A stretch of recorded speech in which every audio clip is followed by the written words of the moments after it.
want to say, hey, John Vaughn, thank you for joining us. Before you can react or tell us any of the incredible wisdom that you brought to share today, let me do your intro.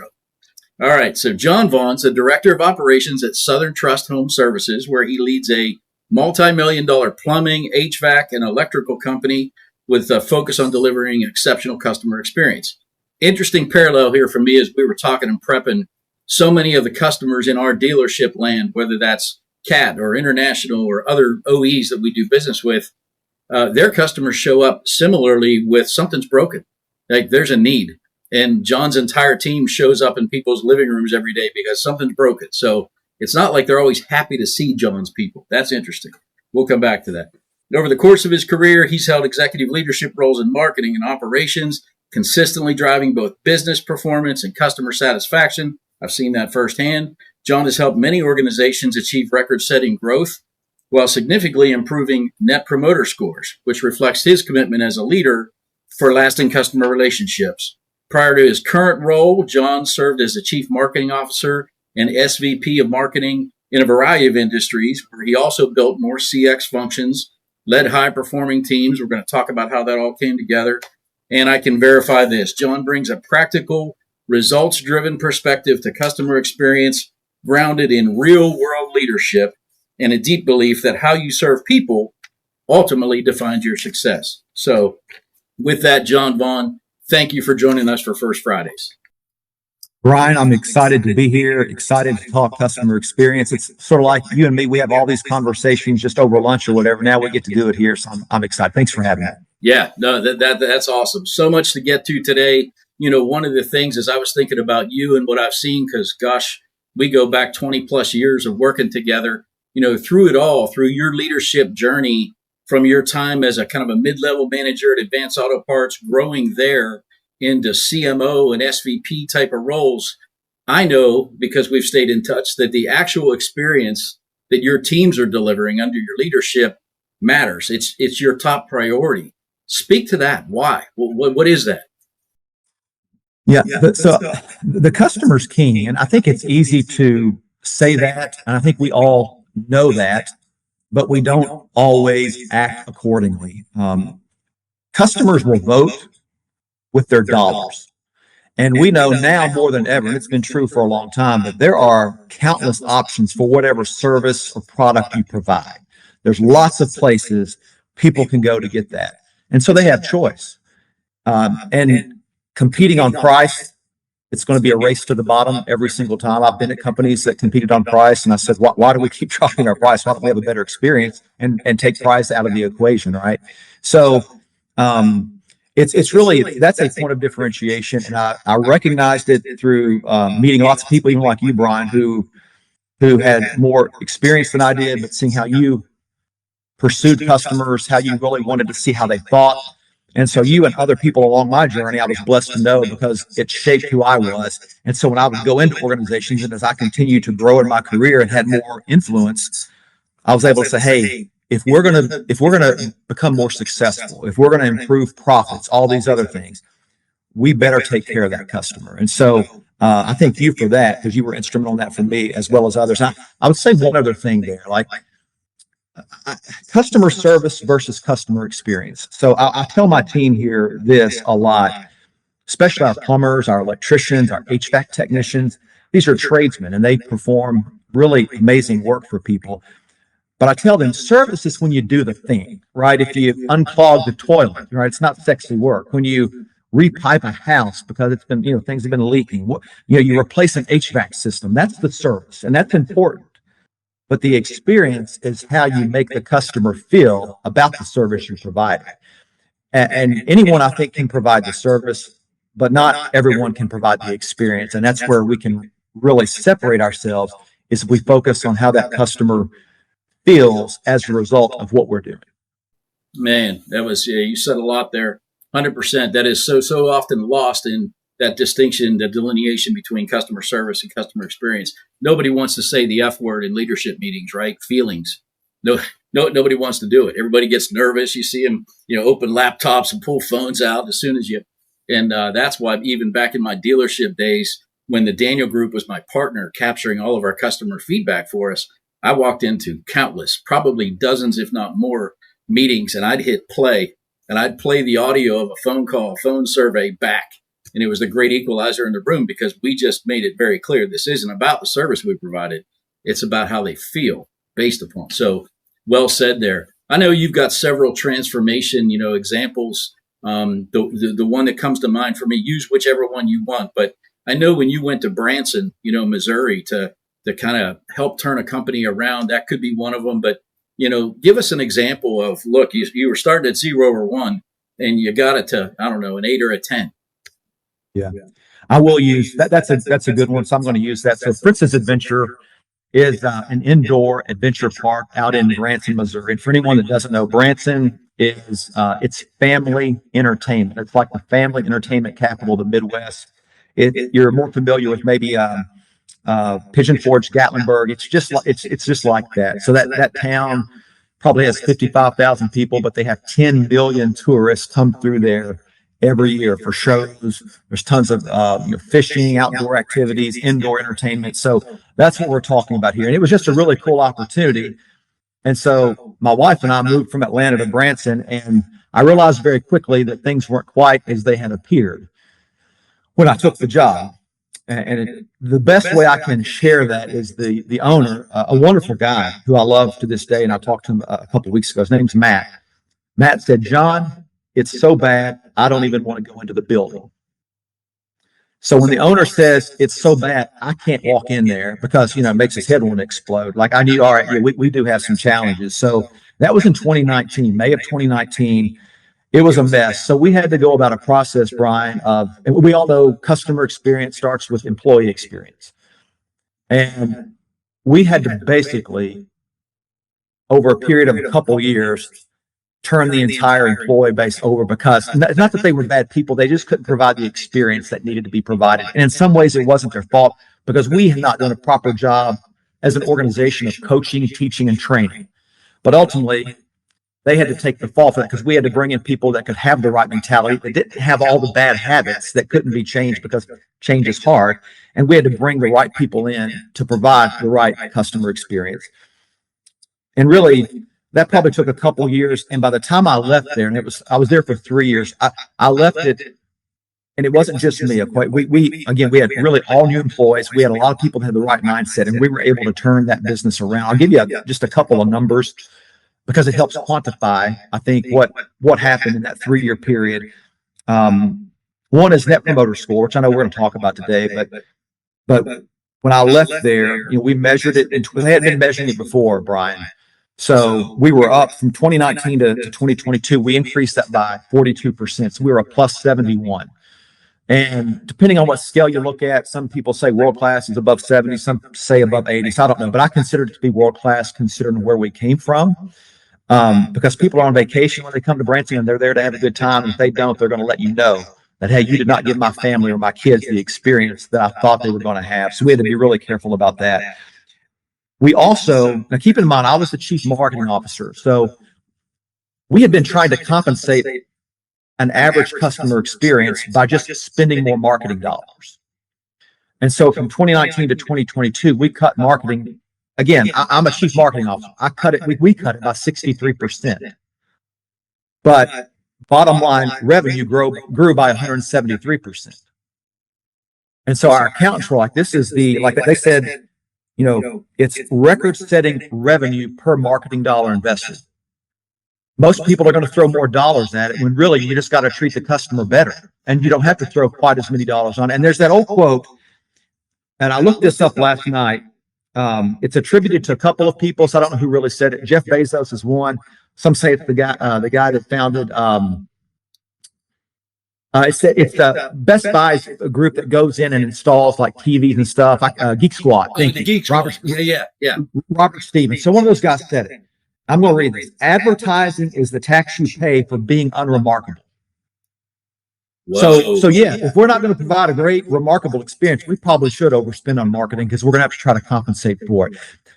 Also, I want to just to I think put a final stamp on this part of the conversation. So we talked about record-setting top line revenue, record-setting bottom line revenue. We also won which we'd never won before. We won. It's called the Best of Branson, sort of a big deal for all the businesses there. We won the Best of Branson for indoor attraction. That had never happened. We won the TripAdvisor's Traveler's Choice Award. That had never happened before, and that placed us in the top 10% of attractions in the world, all because of a change in customer experience. As I was walking out the door there in 2022, we won the Small Business of the Year award from the local Chamber of Commerce because of a program we'd put together, a really unique marketing program that helped actually support other businesses and drive traffic to other businesses because we were trying to be a good community partner. So really, really proud of the work that we did there. Again, a whole lot of people had to do a whole lot of work, but in a 3-year period, we turned the business around, and it was a place where the owner was, again, proud to walk in the building. Man, congratulations on that. Every time I hear that story, I get goosebumps. Yeah, two things I learned there. Number one, I guess we're going to Branson. Number two is it sounds like I could easily be one of the acts on the country stage. I mean, maybe you go out there and just enjoy it as a consumer first. That was a very kind way to say no, but thank you, John. We've had this conversation. We're gonna go deep. I'm not taking you off script here, but it's such a fascinating turnaround. This is the space we at the CX Institute at the Daniel Group are climbing into with our clients, with new clients. And that space is, from a leadership perspective, the ability to listen, and then what happens in that space to act. Like listen to action is where so many people get stuck. Big brands, big companies, small brands, you name it. You found a way to close that gap. Talk for just a minute about how you hired new, you probably hired different characteristics, different personality traits that probably was really important to your strategy, knowing you. But you can train so much, like, hey, team, behave this way, answer the phone this way, transact that way. A lot of those behavioral things that are simple, you can train. But when you put an atmosphere or a climate of positivity or customer centricity, when you activate that climate through people, it's infectious. And so by the time you left, talk about how did you get that thing fully sustained and the meter from a 2 to a 10? Yeah, I think it's about expectations. Expectations have to be clear. It's amazing how many people take jobs and they may have a job description and probably do, but they're still not 100% clear on what the expectation is on level of service. One little example. So we would teach our team at Fritz's, when a guest comes in, typically it's going to be a mom and dad and kids, and they ask, where's the bathroom? We're not going to point. There are multiple bathrooms. We're not going to point and say, oh, the closest one is over there. We're going to walk them to the nearest bathroom and go the extra mile. Is that a little more challenging? Yes, but really no. So it's just things about demonstrating. So when I was on the floor, I would go in there sometimes and work on the floor so I could interact with our employees, but also see what customers were doing and saying. They would see me model the same behavior because I knew they were watching. And if I was going to ask them to do that thing, in this case, walk someone to the restroom and show them where it's at, then I knew I had better be doing the same thing as well. Our owner, Matt, who I mentioned earlier, he used a Disney example, like when we are on that floor at Fritz's Adventure, there are a couple of different levels, and it was a huge indoor venue. He said, it's like Disney, like we're in character. Now, when we go off stage, which was employee areas only, you can relax, chill. But when we are on that floor, first level, second level, whatever, third level, whatever, we're on stage and we're performing. And you may have had a bad day coming in there, but you can't have a bad day with a customer. If you need to have a bad day, I always tell the team, talk to me beforehand. We'll find someone to replace you so you can go home and do what you need to do. You're not going to have a bad day with a customer. That's just not going to happen. So I think expectations are a huge, huge part of that. And some of it too, Bryan, is like just simplicity. I mean, just do the next right thing. CX, we can make it very complicated. And I've done that plenty of times. But just do the next right thing. I sit here with every new employee at Southern Trust Home Services on day one. I'll spend 30 to 45 minutes with them, and I review expectations. One of the expectations I review is, hey, if you want to know how to be successful here, I'm going to make it as simple as I can, and it's true. Do the next right thing. And if we do it with customer experience, like you don't have to ask permission to take responsibility. I even tell our team, listen, if you do something I disagree with, I'm not going to reprimand you for it. We'll talk about it and say, maybe next time let's think about this. but you can make the decision right now. Now, there's certain parameters. I always, if you could shut the company down by making a bad decision, we probably shouldn't make that decision without consulting someone else. But most of it's not that. Most of it's much, much smaller. So setting expectations and also living the example that you want the team to follow is imperative, because people know if your words and your actions aren't aligning, they know it. Yeah. They know it. And so it's imperative that we make sure those two things align. Chasing rabbit really quick here. So in the dealership world that, the people watching this are going to, that kind of live in, sometimes if we're doing a field service call, a technician could get stuck or stumped, or it might be access. You need a second set of hands to hold something or whatever. Do you ever run into that where your teams out in the field have any kind of a buddy system, to help each other? Yeah, 100%. We'll typically, and again, this ties closely to employee experience. When we bring a new employee, and let's assume that they already understand how to be a plumber, but they're learning our systems and processes, how we take care of customers. We're going to put them, you can use the word buddy, mentor. We're going to put them with someone for several weeks who will be available to them after that as well. But we want them to be able to learn from someone that and of course, we do it with our best guys, right? We want new employees riding along with our best guys so they can learn from our best. And then they don't hopefully pick up any bad habits initially. So if we can get them started off on the right track, there's a good chance that will continue down the road. But they know that they have support here. We tell them this all the time. We have a support team here at the office that we're here constantly, and we're going to make sure that we help remove barriers out in the field. If you need some help, we're going to reroute another technician over there. If you hit a safety issue, it's one of our core values. We're going to stop the work immediately, right? We're going to make sure we get you home safely to your family that night. And that matters to the guys. I had a guy, this is probably 5-6 months ago. He said, John, I've never been in a place that really considers my safety like you guys consider it. Is that part of the employee experience? You better believe it, because they know we've got their back. We're not going to put them in a dangerous situation.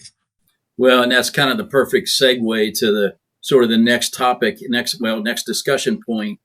It's evident listening to you and kind of watching you all these years. It's evident, whatever the antithesis is of I'm the boss would describe you. So it's you are creating and leading a culture where the customer, in every example you've shared, the customer is the boss, or let's say the focus, or that's who we are trying to please. There are systems, processes, and standards that the leaders are going to put in place, right? But the leaders are not who your team out in the field are thinking about pleasing. Am I saying that right? 100%. Okay. Yeah, I think that's a really big deal. Do you get customer feedback? Do you guys collect customer feedback after a service call, and how do you decide how to do that?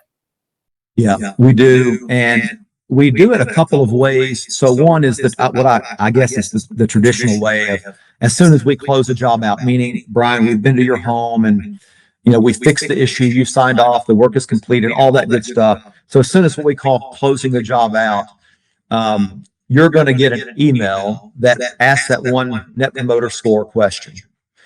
How likely are you, Bryan, based on the experience you received, to recommend Southern Trust Home Services to your family and friends? Some version of that. And you're able then to respond to that, and that's it. Now, more recently, I would say probably 6 weeks ago, and I'm doing a little bit of a test on this now, but we added in same process, close the job out. The customer, via text message, not email, via text message, requests a review. If you received great service today from technician Gabe, would you please give Gabe a 5-star review on Google, and be sure to mention his name so we can praise him, that type of thing. And I've got some initial results on that you might, and your audience might find interesting. So when we send that email for Net Promoter Score, we get about a 6% response rate.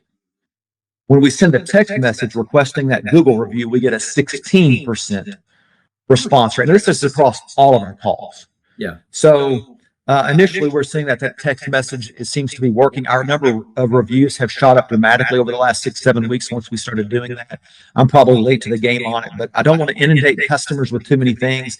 But at the same time, maybe I don't check my email once every 3 or 4 months. I want to make sure that customer has a chance to let us know and let others know how good we were, how the service that we provided them, so that, of course, others can see that social proof and call Southern Trust. Bryan, this happened to me. This was last night. This was yesterday. I saw it last night. One of our plumbers, after he closed the job, I put this in his notes. And I won't mention the other company, but there's another plumbing company that the customer called out, and I guess they didn't know how to fix the issue. They recommended Southern Trust Home Services. The other plumbing company recommended us, and that customer said they recommended us because they've heard great things about us and they've seen our reviews. That's the first time that's happened since I've been here, that one of our competitors said, "Hey, we can't fix this. You better call Southern Trust." That's solid. That's solid. Save that one. Frame that one. I'm sure, knowing you, that's probably going to show up in that guy's review to say, "Hey, well done, well done." That's solid. Yeah, it's interesting in the industries we serve. We also, same thing. We have a lot of our customers do email and now texting surveys, even a QR code here and there. One of the things we asked is to the customer, what is your preferred modality? Well, you think about, like, in construction, people running, big dozers and excavators and everything. In the cabs of those machines nowadays is Bluetooth. And something like 80+% of them have said, we appreciate the phone call. And again, I come back to that leadership meeting that I was in, all those meetings I was in over the years, where I would play the audio file. Like, you hear emotion, and that pulls emotional cords. That's a good one. I think, getting the balance right, everybody is faced with that now. That struggle is real. How digital do you go? How phone, what's your balance of phone calls, whatever. So we're trying to figure that all out with all of our customers. That's why I was curious how you did it, because clearly you're an industry leader there. So thanks for sharing. NPS. So I think you said at Fritz's and nowadays, talk about that. NPS it's a score, right? It's a score. We've talked about this. It is so much more than the score, right? How do you not lay awake at night worrying about a score because you understand the difference? Yeah. I would say earlier in my career, once I started measuring, I did worry about the score. But now I understand that if I focus on what leads to the score, I don't have to worry about the score. Right? If I focus on providing an amazing experience, the score ultimately takes care of itself. So every one of our meetings, Bryan, I will have I'll print the report out on Monday morning. All of our plumbers meet on Tuesday mornings. Our HVAC guys, our electricians meet on Wednesday mornings. Our leadership team meets on Mondays. That NPS report, so all the customers' comments, good or bad, the score, what they said, we read every one of those in every one of those meetings. Because we believe that if the customer says it, our team, including me, we need to hear it, whether it's positive or not so positive. But then we also believe we can learn from it. And as much as it pains me when someone says, "Don't come back to my house again," that crushes me. It puts a stake through my heart. Also know in an indirect way they've given me a gift, because there's a challenge that they've identified that I can now work to fix so that it doesn't happen to someone else. Yeah. It's hard for me to view it that way. I'm not going to kid you, but it is a gift. And so in the context of a meeting, let's say we have our plumbers in the room, and a customer says, "You charged me X number of dollars, and you were only here 15 minutes. You ripped me off." Now, they don't mention that we told them the work we were going to do up front.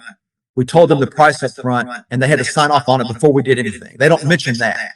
They wait till we leave, and then they say it. But what we understand there, and here's the coaching moment off of that, we clearly did not do a good job of building value with what we were going to do.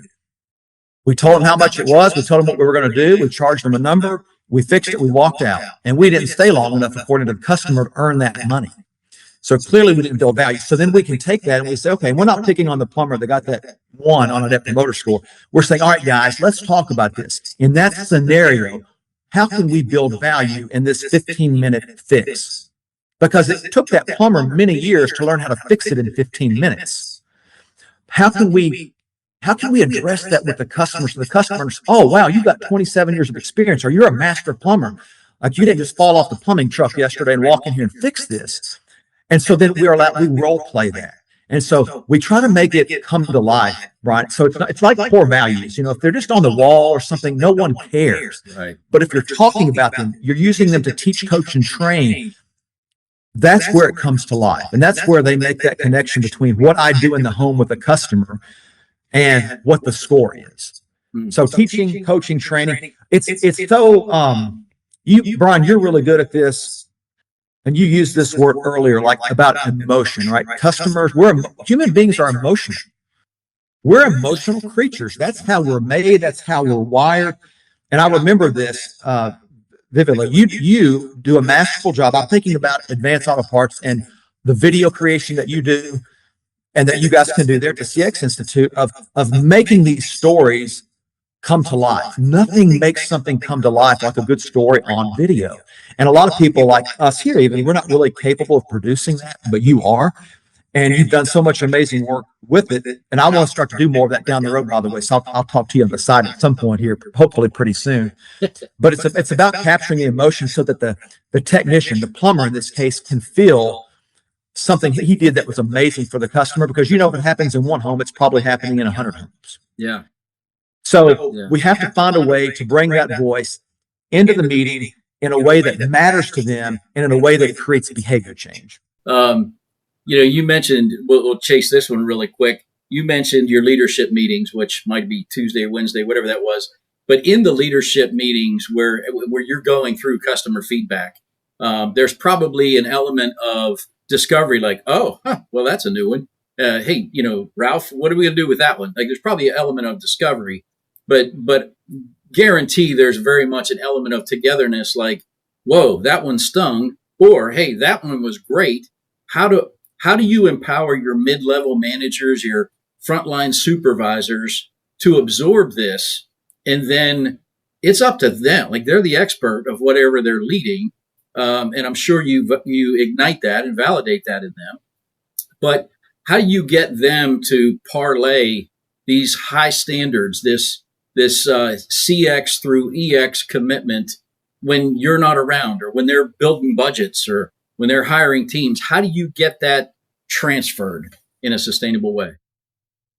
Yes, so I don't think there's an easy way to do that or a quick way to do that. If I use the Fritz's example or even the Southern Trust example, and I've been here about 3.5 years now, I would tell you in both those cases, it took about 3 years for me to lead in such a way that I got the team to where I felt very comfortable that I don't care if I'm here or not, it's going to get done the right way. And then that's, by the way, it's not because any of them are slow. It just takes time. Yeah. Right. It just takes time. So I'm going to go back to something I said earlier about setting the example. Even with, so I have three other people on the leadership team with me. So there's 4 of us total. We have 40 people that work here. Yeah.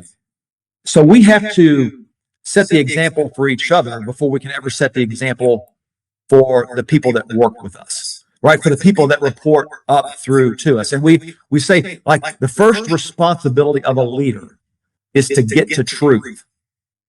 And so we're going to read comments, and I tell them, I said, listen, we're not trying to hurt each other's feelings here, but we're going to be real, and we're going to do it respectfully. But if a customer says, so-and-so did this, then I'm going to look at the person that they're reporting to and say, I need you to figure out what really happened here. Is this true? Or are there elements of truth in there? And they know, because they've worked with me long enough, I'm not being accusatory in any way. They know I'm trying to get to truth, and they want to get to truth as well, because they know when we get to truth, we get better. Yep. We get better. And so some of it is just about attempting to inspire people to understand that, listen, we're never going to be perfect. There's going to be, Horst Schulze talks about there's 2% of customers. I don't care what you do. You give them the service for free. You give them $10,000 for being a great customer. They're still going to be angry. They're going to be upset. You weren't good enough. 2%, it's just the way it is. But the other 98%, we can make them incredibly happy. We can make them advocates so that the marketing spend can go down and the customer experience goes up and the revenue goes up, because so many people are experiencing it in such a way that they want to be a part of it. So again, to me, it's very simple. Expectations, as we talked about earlier. and undershoring, especially when I'm with my leadership team, that we're going to be truthful. We're going to be honest, even when it hurts, especially when it hurts. And we are going to get to an end result where that feedback from whatever customer it was makes us better. Like, we look at it as a gift, as I mentioned earlier, and not as someone that's just trying to be rude. They may be trying to be rude, but that's okay. We're going to take it as a gift to say, what are the elements of truth in this? Or is it all true? And I can promise you, Bryan, and I can give you examples of this where we've messed things up. We will do whatever it takes to make it right 100% of the time, because that's the only way I can sleep at night, is if we do the right thing. Yeah, give us one of those examples. I'm anxious to. I don't even know if I've heard any of these. This would be good, everybody. Yeah, and so I'll preface it with this. I'll talk to lots of other people that run home services companies or own home services companies like where I work. Unfortunately, in the plumbing world, it happens where you flood someone's basement. And we've done that a couple of times that I can remember since I've been here. So when you flood someone's basement because something wasn't tightened properly, guess what? You're going to pay to have that basement fixed to the tune of maybe $15,000, $16,000, $18,000 because it's the right thing to do. Right? We're going to make it right. If an HVAC system, I mean, listen, these are complicated pieces of equipment, especially as it continues to evolve. We do an installation today. Customer calls, tonight at 10 o'clock saying, hey, my air was working, but now it's not. You guys, I just paid you X number of dollars. You just did this. Guess what? Technician's going out tonight at 10 o'clock to say, oh, we missed this one thing. We turned this thing here. I'm simplifying. We'll turn this thing here and boom, it's working again. We're human beings dealing with equipment. It doesn't always work perfectly. And so, again, we've spent $15,000, $16,000 to make things right. We had an electrician once who he made a cut where he shouldn't have cut, and he flooded the basement. An electrician flooding the basement. So guess what? There's another $10,000 to $12,000 that we had to invest because we messed up. I'll one more. So, and this one's not, again, Bryan, I'm not bragging about any of this. These are embarrassing stories, but it's just real. In one basement, we didn't cap something off properly, and sewage began to back up in their basement. So we had to go in and spend all that money again to fix it. And the customer, rightfully so, was ticked. Oh, yeah. And I would be ticked too. And I don't blame that couple for being ticked. Absolutely. But I will tell you, once it all got done, we fixed every bit of it. She brought cookies to the office. She said, I'm sorry for the way I behaved. I thank you all for what you did to make that right. And so we took then someone that we had probably made someone that's a detractor using NPS terminology. And now she's a big fan of ours because we messed up, but we fixed it. That's an awesome one. Yeah. Thanks for sharing. It's interesting if anybody's kind of keeping track here. We didn't start off our time with you today saying, hey, John has done some great leadership things and he bought his leadership equity through rewards programs and incentives. That definitely did not happen. One of the things I love about, we worked together, and then as soon as you got away from me and other people, you flew, man. It's been so fun to watch. But one of the things I know is that you're not afraid to take the time to organically build the culture that will win. And I think we were at lunch the other day, and you mentioned now you guys, your company is ready. Your culture, your mid-level managers are in command of setting the tone that you need. Now you're ready to be able to incentivize and reward, these world-class CX behaviors. And for anybody watching this, like, the order of that matters a lot. You can't believe how many companies in big industry and construction say, well, should we pay? Like, if they get a 10, on a survey, shouldn't we give them $25? There's a lot of misconceptions there. And so I want to spend a moment on that. What type of rewards incentive program do you have in place now that you've got the foundation solidified? Yeah, and that's a good point of distinction because these didn't exist a couple of years ago, but we've developed them as we started to get it. Again, but it took time. So one, I'll share that I guess we did start this one about 2 years ago, but we give out an award that has a substantial cash prize with it to our technician that achieves the top NPS score as an individual throughout the course of a year. And so that's cool. We can be better at how we present it, and we'll get better at it.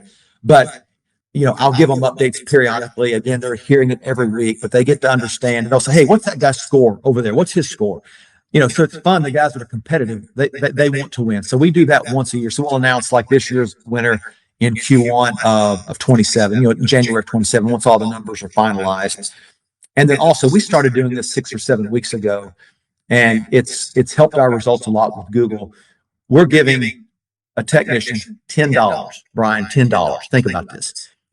For every 5-star review they get with their name in it, we do it every week in the meetings. So I will look at the previous week. Let's say David got 5-star reviews on Google with his name. He's getting $50. And you would think we are giving these guys $10,000. Wow. A lot of them make really good money, by the way. Tradesmen make good money, and they deserve to do so. But I think the recognition, we're giving it out in front of their peers. We're applauding, we're cheering, we're making a big deal of it. And a lot of people are participating because, hey, I want to get those 5-star reviews. So I'm going to make sure I provide a level of service that's worthy of it so that I can ask for it, or maybe the customer's just going to do it. And of course, we ask for that in a text message as well. But there's something to be said for doing it publicly. Not everyone enjoys that, but a lot of people do. And so that's another one that we've done. And I'll share one more that we just started this year. And it's called the Elite Legacy Program. Elite Legacy Program. So it's a 1-year program.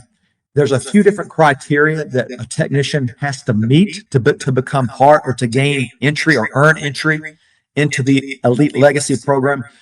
One of those is a financial metric, of course. One of those, though, is tied to the Net Promoter Score. It has to be a world-class score for him to be eligible. And then, of course, they need to be in good standing with the company, which just means don't do stupid stuff. All right. So when you do those things, you'll earn entry. We may have, and I don't know, it's the first year, we may have one guy do it. We could have as many as 3. I don't know. We probably have about 3 pacing right now after the first quarter, but that could go up or down. But we're going to give them some really cool things. They're going to get an Elite Legacy Club jacket. We're going to do a special dinner for them. Again, these are tradesmen. They're very good men, but they're not used to going to nice places to eat. It's just not what most of them have ever done. So we're going to take them to a nice place. You and I know a really nice place here in Roanoke. I know not everybody's from here, but a place called Frankie's that's really expensive. And you probably might put a jacket on, to fit in, all those things. We're going to take them with their significant other, by the way. We're going to bring a spouse or a girlfriend into this so that they can enjoy this moment. We're going to have an awards ceremony there. There's going to be a trophy there. We're going to make a big deal of it, a certificate there. But then, of course, the part the guys really like is they're going to get $10,000.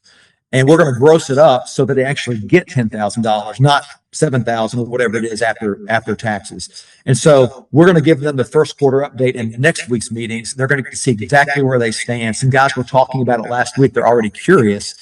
But for top performers, and we got a handful of those, like guys that want to go get it, they're very interested in that. And so, again, we're incorporating Net Promoter Score into that as trying to make it something that's really prestigious, that people really want to be a part of when they come here. There's a lot of research out there that says, and this isn't even necessarily CX or EX stuff, it's human behavioral things. And that's, you are who you're around. You become who you're around. Like, our parents told us, pick good friends. They're going to make you better, right? Not only somebody to trust, but they got your back, but they're going to make you better. Probably all these years later, we would all agree with that. Like that's true. What you read, you tend to believe, who you associate with and the atmosphere that you're in. As we work through, CX Institute training deliverables, and we're trying to help, with our customers go attack specific things such as, your communication's terrible. You didn't tell me my machine was ready to get back in the dirt, and it sat there. A lot of construction sites, are miles wide, and there might be a machine that was fixed that is out of sight or way back on the other side of the property. And if the tech didn't communicate that it's ready to go, you may go a day or two and still not use the machine. You can imagine how maddening that is, for a contractor, right? So communication is one of the things that we're working hard to attack. Parts availability, pricing perceptions. Perceptions are a really big thing here. We can get so far down the field with teaching good process, good behavior, answer the phone with a smile. We've all heard that, but it actually kind of does work. Greet people when they walk in. Yeah. Like that's the behavioral stuff. But it's really fascinating how under your leadership now with several different examples, diverse industries, you're creating this atmosphere, this climate of customer centricity. It's okay to make a decision in the field on demand in somebody's basement to save the day. You don't need to call for my approval. That is such a challenge these days because people want to dive into a mobile device or let me go Google it, and I'll figure out what to do. But just expand on that a little bit. How as you grow in your leadership career, how you're creating these cultures that are EX success cultures, and how much of that is training, how much of that is great communication. I know we talked about expectations, but talk about your recipe a little bit there. Yeah, and I hope to do the question justice because, and maybe this is even encouraging for people that are on here now or might watch it sometime down the road. There's been oftentimes in the middle that I have felt like a miserable failure and have wondered, what am I doing wrong? Why can't I get this fixed? And like those are dark times. Like, let's just be real with each other. Because when people care deeply, you want to do the right things, and sometimes you do the right things for a really long time, and it doesn't seem like anything is changing. But I will tell you, at least in my experience here, and in the previous experience, the two that we've talked about today, it is the messy middle. And so, for example, we probably have, I don't know, 20 technicians here. There's only two that are still here that were here when I came 3.5 years ago. So in a similar instance, in a similar way, what we had to do at Fritz's Adventure in Branson and basically turn the entire employee roster over, we had to do basically the same thing here. And I got to tell you, it's the most difficult thing. And it takes forever because you can't just come in and say, and by the way, I'm not advocating going and just firing other people. I'm not saying that. But I'm saying that there are times when there has been a culture that has existed that in order to change it, you've got to make sure you're bringing in people in with the right spirit, the character attributes that you're looking for, so that you can teach and coach and train them on the thing, whatever it is, but so they can live that out with a customer. It was miserable having to walk through that process over the last 3+ years. I mean, there were some days I'm like, why am I even doing this? I could do something better with my time. Again, I'm just being brutally honest. Oh yeah. But I'm at a point today, and I've shared this even as recently as this morning in a meeting back over there, and yesterday with some of my team. This is the best team we've had since I've been here. We're not a perfect team. We're human beings. We make mistakes, but now we're starting to see some of the benefit of all the changes we've had to make over the last 3+ years. And so I think one thing I've learned, and those are two experiences, one thing I think I've learned is that changing culture takes time. If you think you're going to change it in 3 or 4 months, I've not experienced that. And we're small, and Fritz's Adventure, relatively small company. Southern Trust, relatively small company. Even relatively small companies, it takes an extended period of time. I heard a podcast the other day. The guy said he thinks it takes up to 10 years to change the culture. Now, I don't know if I could sign up for that.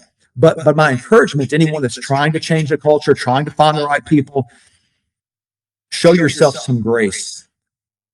Allow the time it takes, because if you keep doing the next right thing, you show people, your teammates, you show them respect, you value them, you appreciate them, you hold them accountable, you trust but verify. You do all those things, even when it feels like you're not just staying still, like you're moving backwards. Keep doing the right thing. And it's my experience.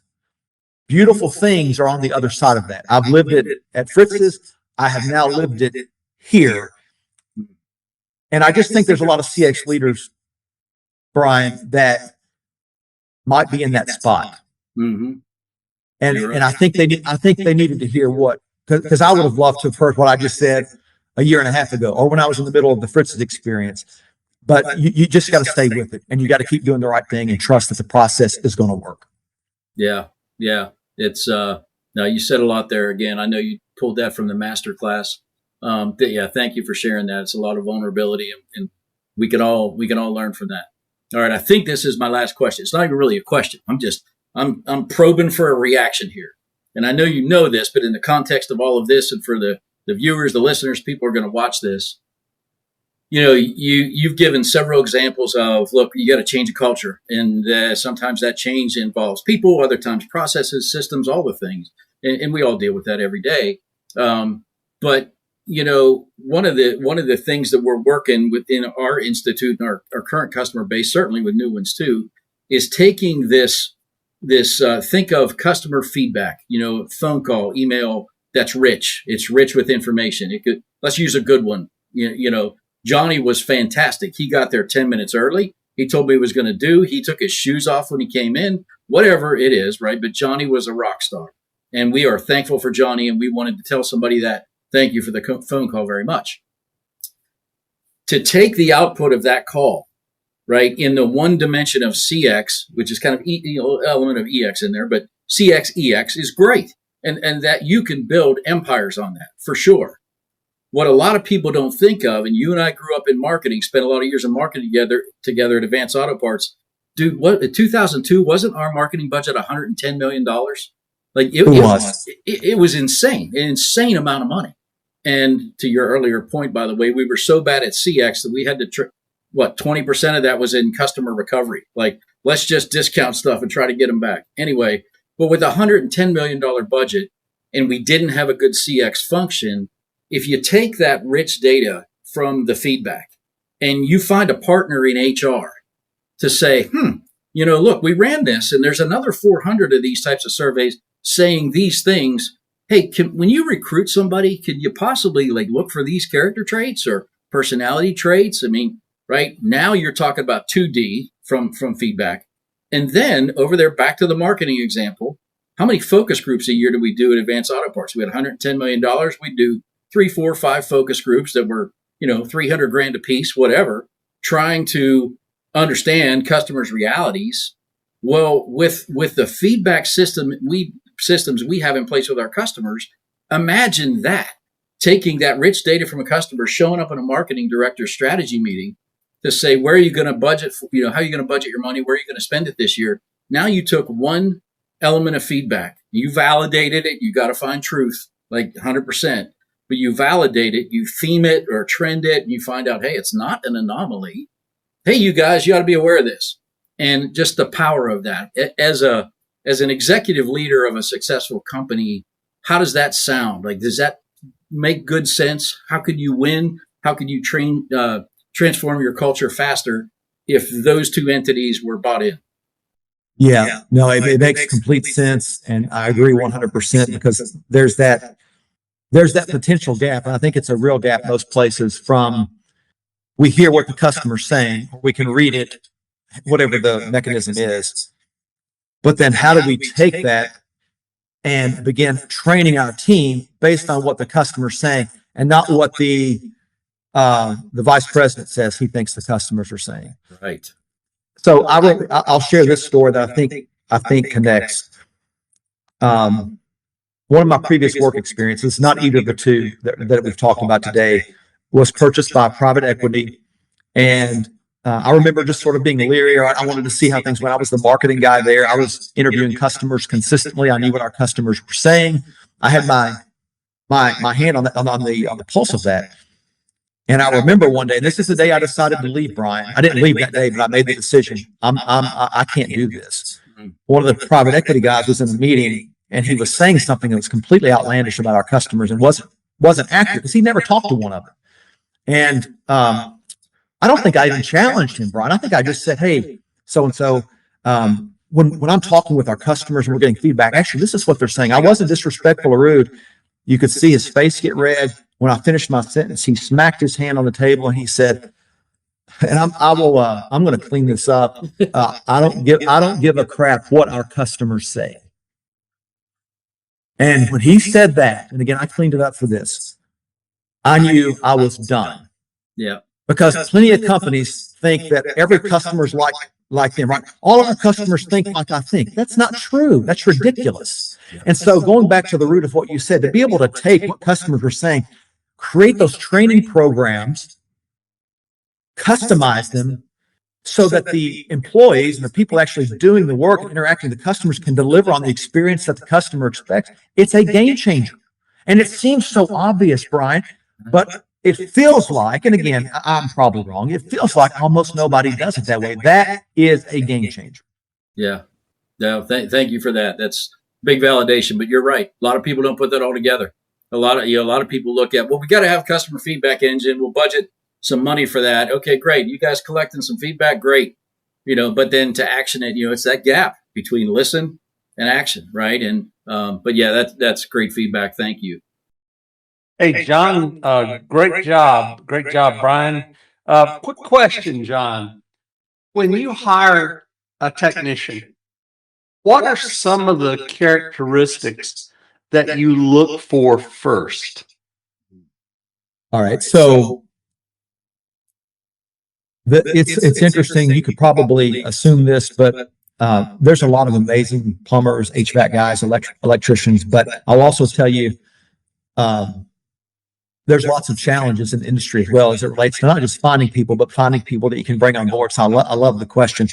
To me, it's very helpful when someone shows curiosity, because to me, curiosity is a sign that they're thinking.